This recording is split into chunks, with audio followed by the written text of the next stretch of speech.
পৃথিবী বড় স্বার্থপর, দুনিয়া বড় স্বার্থপর। দুনিয়া কাউরে জায়গা দেয় না, দুনিয়া কাউরে জায়গা দেয় না। এত মজবুত পাইলিং করে যেই বিল্ডিং বানাইলাম, দুনিয়া তারে থাকতে দেয় না। যা বেটা যা, যা তুই লাথি দিয়া বাড়ি করে যা, কবরে যা, কবরে যা। দুনিয়া কাউরে থাকতে দেয়। দুনিয়া কত ক্ষমতা ধরকে মাটির নিচে ফেলায় দিছে, দুনিয়া কত সম্পদ আলাকে মাটির নিচে ফেলে দিছে, দুনিয়া কত সুন্দরী নারীকে মাটির নিচে ফেলায় দিছে, মাটির সাথে রেজা রেজা করে ফেলছে। আজ আর চেহারা নাই, আজ আর রূপ নাই, আজ আর যৌবন নাই, আজ আর ক্ষমতা নাই। এমন বাদশা ছিল পৃথিবীতে যার হাতের আঙ্গুলের ইশারায় মানুষের গর্দান উড়াইয়া দিত, যার হাতের ইশারায় উঠত মানুষ, বসত মানুষ। আজ বাদশারা নাই, আজ সম্পদওয়ালারা নাই, আজ মালওয়ালারা নাই। দুনিয়া কাউরে থাকতে দেয় না, কাউরে না দোস্ত, কাউরে দেয় না। দুনিয়া দাদারে আমার থাকতে দেয় নাই। আমার দাদারে আমি দেখছি, আজ আমার দাদা নাই। আমার নানারে আমি দেখছি, আমার নানা নাই। আমার দাদিরে আমি দেখছি, আমার দাদি নাই। আমার নানিরে আমি দেখছি, আমার নানি নাই। আমার বাবারে আমি দেখছি, 14 লক্ষ টাকা বাবার পেনশনের আমি সব ডাক্তারের পিছনে খরচ করে ফেলছি, বাড়ির ফসলের জমি বিক্রি করে ফেলছি। আমার বাপ যেন না মরে বারবার হসপিটালে নিছি, কিন্তু দুনিয়া আমার বাপকে থাকতে দেয় নাই। আমার বাপ কবরে চলে গেছে। দুনিয়া কাউরে থাকতে দেয় না, কাউরে না, কাউরে না, কাউরে না,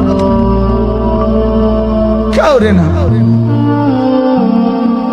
আমার বাপ দুনিয়া কাউরে থাকতে দেয় না।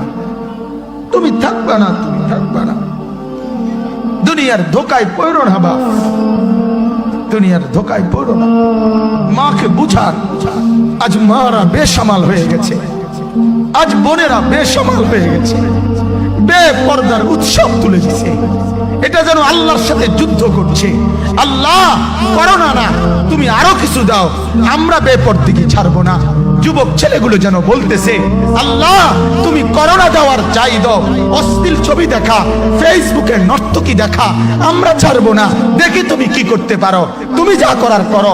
দোকানদার ব্যবসায়ীরা হারামের লেনদেন করা বন্ধ করছে না, সুদখোর সুদ ছাড়ছে না, ঘুষখোর ঘুষ ছাড়ছে না, নাফরমান আর জিনাকার ব্যভিচারী এরা কেউ কিছু ছাড়ছে না। বেহায়ার বেপর্দা নারী তার অশ্লীলতার বেহায়াপনা ছাড়ছে না। মুসলমান তার ঘরে টেলিভিশনের নর্তকীর আওয়াজ তো বন্ধ করছে না। হায় করোনা কিভাবে যাবে, আযাব কিভাবে যাবে বলেন, বলেন, বলেন আপনি। আমার বাপ ফেরাউনের উপরে তো আযাব এতদিন ছিল না, নমরুদের উপরে আযাব এতদিন ছিল না, সাদ্দাদের উপরে আযাব এতদিন ছিল না, কারুনের উপরে আযাব এতদিন ছিল না, লূত আলাইহিস সালামের কওমের উপরে আযাব এতদিন ছিল না, হুদ আলাইহিস সালামের কওমের উপরে আযাব এতদিন ছিল না, নূহ আলাইহিস সালামের কওমের উপরে এতদিন আযাব ছিল না। আজ আমরা মালিককে এই পরিমাণ নারাজ করছি, মালিক এত বেশি নারাজ।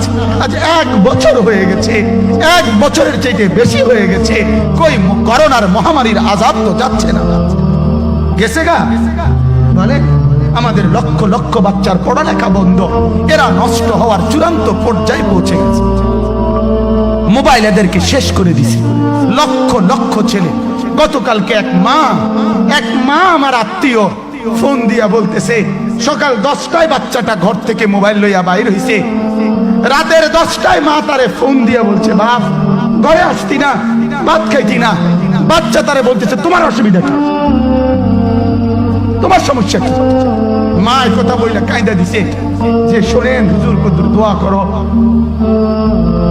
এক বাচ্চা, এক ছেলে, সে যদি তার মাকে কথা বলতে পারে, তার মানে গুনাহ তারে এত মজা দিয়া দিছে, ফেসবুক তারে এত মজা দিয়া দিছে, ইউটিউব তারে এত মজা দিয়া দিছে, নর্তকী তারে এত মজা দিয়া দিছে, গুনার দৃশ্য তারে এত মজা দিয়া দিছে, সে মাকে ধমক দিচ্ছে।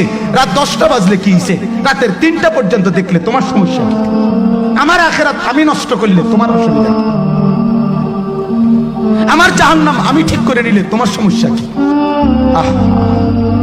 আল্লাহ আমাদেরকে মাফ করে দেন, আল্লাহ আমার জাতিকে মাফ করে